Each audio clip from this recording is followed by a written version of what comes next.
در پرتو اجرای دستور سپارش‌های رهبریت عالی مملکت و با مقصد تحکیم کارهای فهماندهی جهت استفاده باثمر، عاقلانه و صرفه‌کارانه نیروی برق، پروکراتورای شهر لوکان فعالیت خود را تقویت بخشیده سلسله ملاقات و چورابینی‌های مقصدناک را در این سمت به راه مانده است. با این مقصد گروه‌های کاری مقامات پروکراتورا با جماعت‌های شهرک و دهات ناحیه، محله‌ها، منطقه‌های اهالی‌نشین، خواجگی‌های دهقانی سفربر گردیده با ساکنان، فعالان محلی، نمایندگان کسب و کار گوناگون و کارمندان ساختارهای دخلدار صحبت و واخوری‌ها برگزار نمودند. این واخوری‌ها با هدف بلند برداشتن معرفت اهالی درباره درست استفاده بری قوه برق، راه ندادن به استفاده غیرقانونی قوه برق، پیشگیری تلفات و احتیاطکاری هنگام استفاده تجهیزات برقی راه اندازی شدند. ضمن صحبت‌ها مسئولین تاکید نمودند که استفاده نادرست و خودسرانه قوه برق پیوست‌شوی به خطای برقی به آگاهی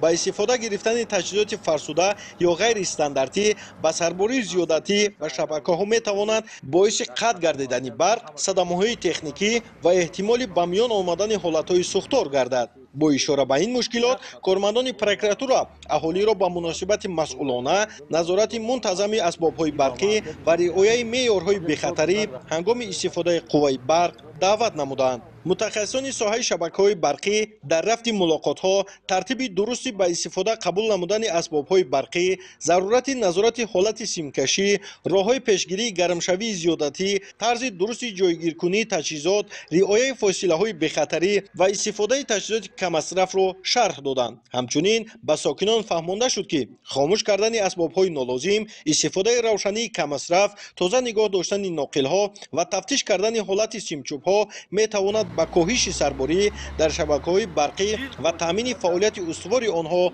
مساعدت کند. در رفت برگزاری واخوری‌ها ابراز گردید که تحلیل‌های پروکراتوری نشان می‌دهند نو واسه از برگزاری صحبت واخوری‌ها و کارهای فهماندهی در این سمت در بعضی از محله‌ها مشاهده می‌گردد که برخی شهروندان هنوز هم تجهیزات کهنه، ناقل‌های فرسوده و وسایل خودساخت را استفاده می‌برند که این می‌تواند سبب اساسی سرباری، کوتاه‌شوی و قطع گردیدن تامینات برق گردد. با این مقصد مسئولین به ساکنان توصیه دادند که اسباب و تجهیزات و ناقل‌های کهنه را سری وقت عوض نمایند. برای نصب کردن این تجهیزات برقی خدمت‌رسانی‌های متخصصان را طلب کنند و از تجربه‌های خودسرانه که باعث ویرانشوی شبکه‌های برقی می‌شوند خودداری نمایند. اینچنین تاکید کرده شد که هر یک ساکن باید حداقل در یک سال یک مرتبه حالت عمومی ناقل‌های داخلی منزلش را سنجد تا از خطرهای احتمالی پیشگیری کرده شود. ساکنان در جریان واخوری مسئله‌های گوناگون از جمله راه‌های کم کردن صرف قوه برق را به میان گذاشته از کارمندان پروکراتورا